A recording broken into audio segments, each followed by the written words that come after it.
Hello and welcome. It's going to be a knife content related video. Today I'll be discussing 2016. Will this be the year that you decide to buy a knife, and what knife should you really go for? I do have many knives in my collection. I'll probably say that Spyderco is my favourite. There are many reasons, but if you're new and you've never bought a knife before, or you think for whatever your reasons 2016 is looking like the year that you will purchase a knife, let me talk you through it. This is mainly aimed at British people or the UK. Our knife law, you're allowed to carry without a good reason a non-locking folding knife with a blade length of under 3 inches.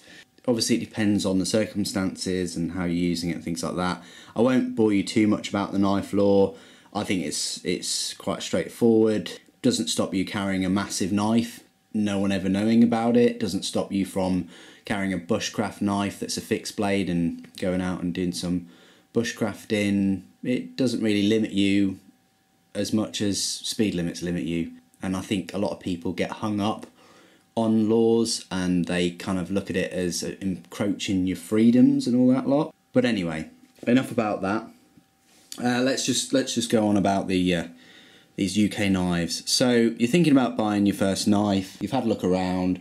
You've seen a few videos, and Spyderco keep coming up all the time in people's collections. Well, I've got a selection of UK legal Spyderco knives here for you today. Everything ranging from a little Spyderco bug, which you can carry on your person, put it in your wallet, your purse, you know, whatever. It's just there instead of like one of those normal pen knives or something like that. I'm just showing you all these knives because it's just as a point that there are alternatives to kind of like your normal typical Swiss Army knife, which do have quite considerable knives on them. They're not the best steel, but they do the job. But if you don't want to carry something like this with this large blade on it, and you don't want all the tools, and you just want a knife as a tool, you don't want all the other kind of extras and things, here are your options really. So we've got a nice little bug there, you've got a honeybee, which is a little bit larger, you've got a grasshopper, larger still.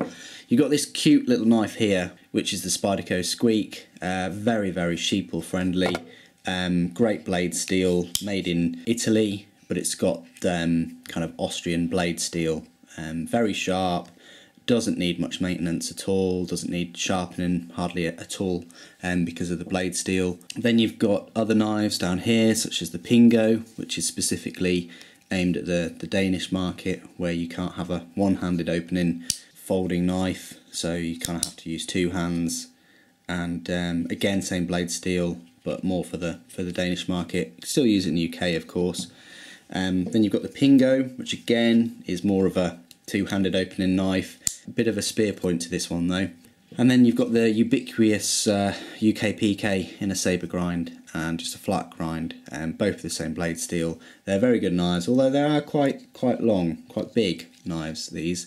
It's really up to you what you think is appropriate for wherever you're working or wherever you're going. If you think you can get away with the largest kind of UK legal knife, then go for it. However, it's been my experience that people are still very scared, still very apprehensive about any sharp instrument. And that's not surprising because it's drilled into you from a very young age, it's drilled into you through your adult life as well. Then again, you've got the media aspect where if somebody's stabbed, they just make a huge deal about it, but yet they don't make that much of a deal about it when it's when they talk about traffic accidents and things like that. It's all about, they focus on, like in America, they focus on the item that's used way more than the people that are involved, what their mental states were, what caused them to carry out those acts, which is crazy because it's, these are knives. Yes, they have the potential of hurting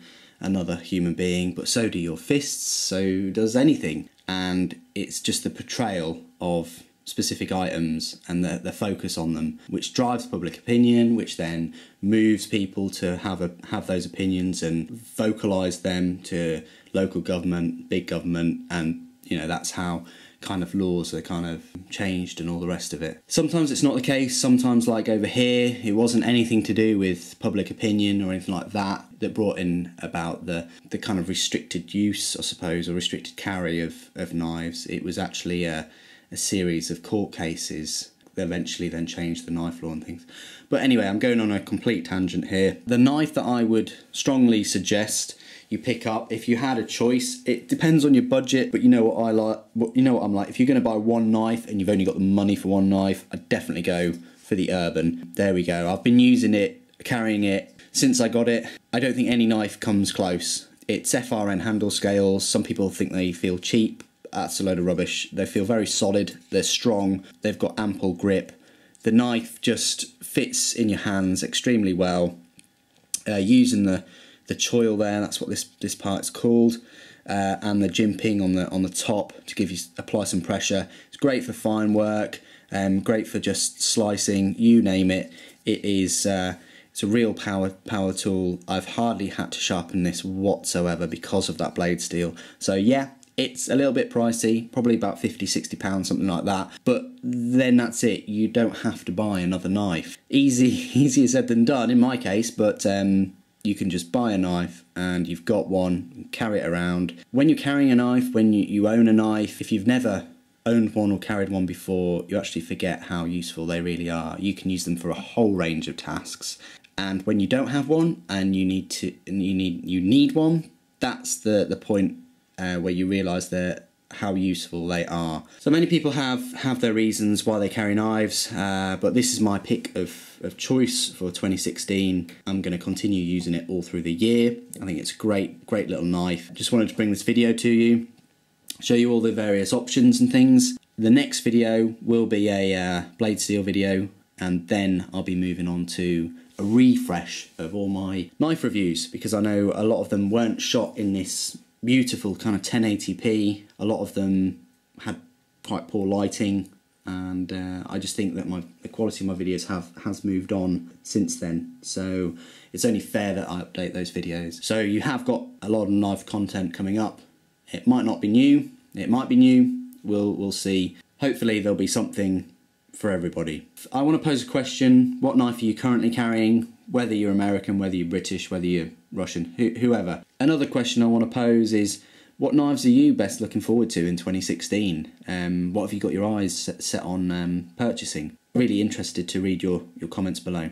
So thanks ever so much for joining me today. Thank you for watching. Take care.